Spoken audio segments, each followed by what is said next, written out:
بسم اللہ الرحمن الرحیم۔ حضرت خضر علیہ السلام کا واقعہ۔ ایک مرتبہ حضرت خضر علیہ السلام دریا کے کنارے بیٹھے تھے۔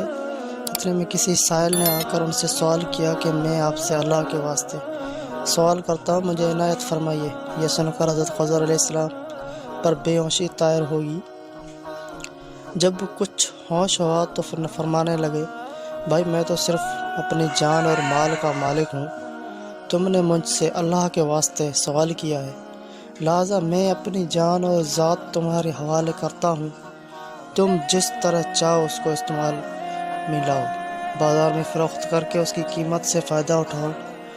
چنانچہ سائل ان کو بازار لے گیا اور ایک شخص سائمہ کے ہاتھ ان کو فروخت کر دیا۔ یہ سائمہ خرید کر ان کو اپنے گھر لے گیا، جس کی پشت پر اس کا ایک باغ تھا۔ چنانچہ سائمہ نے حضرت خضر علیہ السلام کو ایک کدال دے کر کہا کہ سامنے والا پہاڑ جو 3 مربع میل رقبے میں واقع تھا، اس کی مٹی کاٹ کر باغ میں ڈال دو۔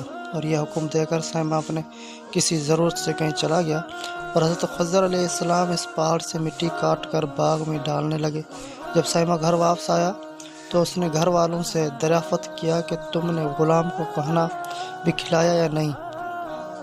گھر والوں نے جواب دیا کہ ہمیں معلوم ہے نہیں، غلام کہاں ہے؟ یہ سن کر جب سائمہ خود کھانا لے کر باغ آیا تو اس نے دیکھا کہ وہ غلام یعنی حضرت خضر علیہ السلام تمام پہاڑ کی مٹی کاٹ کر ڈال چکے تھے اور اپنے کام سے فارغ ہو کر اپنے مولا حقیقی کی عبادت میں مصروف تھے۔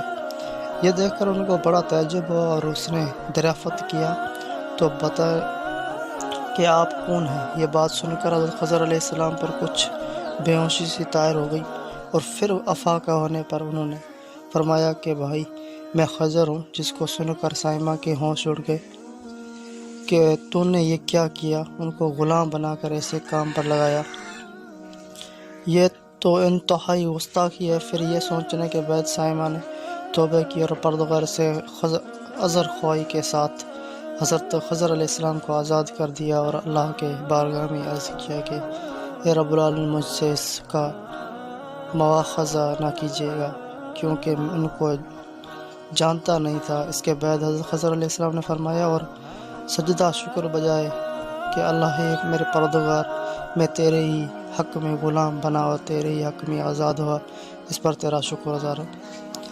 بعد ازاں واپسی کے اجازت لے کر جب دریا پر واپس آئے تو دیکھا ایک شخص کھڑا دعا مانگ رہا ہے کہ اے میرے رب، حضرت خضر علیہ السلام کو غلامی سے رہائی عطا فرما دے اور ان کی توبہ قبول فرما لے۔ حضرت خضر علیہ السلام نے یہ دیکھ کر اس شخص سے دریافت کیا کہ آخر تو کون ہے؟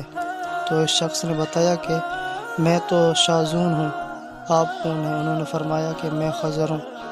اس کے بعد شاذون نے کہا اے خضر علیہ السلام، آپ نے اپنی رہنے کے لیے مکان بنا کر دنیا طلب کی ہے، کیونکہ حضرت خضر علیہ السلام کا دریا کے کنارے پر ایک عبادت خانہ تھا۔ بس یہ سن کر وہ فوراً میدان میں نکل آئے اور وہی اللہ کی عبادت میں مصروف ہو گئے۔ اس کے بعد حضرت خضر علیہ السلام نے اس جگہ پر ایک درخت لگایا اور اس کے سائے میں عبادت شروع کر دی تو آواز آئی، اے خضر، جب تم درخت کے سائے میں سجدہ کیا تو نے دنیا کو آخرت پر ترجیح دی۔ پھر فرمایا، مجھے اپنی عزت اور جلال کی قسم، مجھے دنیائی محبت میں رضامندی نہیں ہے۔ سے کہا کہ اے شاذون، دعا کرو کہ اللہ تعالیٰ میری توبہ قبول فرمائے۔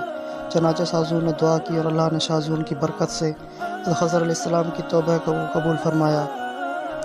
خدا کے برگزیدہ بندے اس حالت میں رہتے ہیں جو اللہ کو منظور ہے، بے شک ہماری فلاح بھی اسی میں ہے کہ زندگی کے ہر موڑ پر آنے والی ہر پیچ و خم میں ہم راضی رہیں، اللہ تعالیٰ کی چاہت کو سامنے رکھ کر زندگی گزاریں۔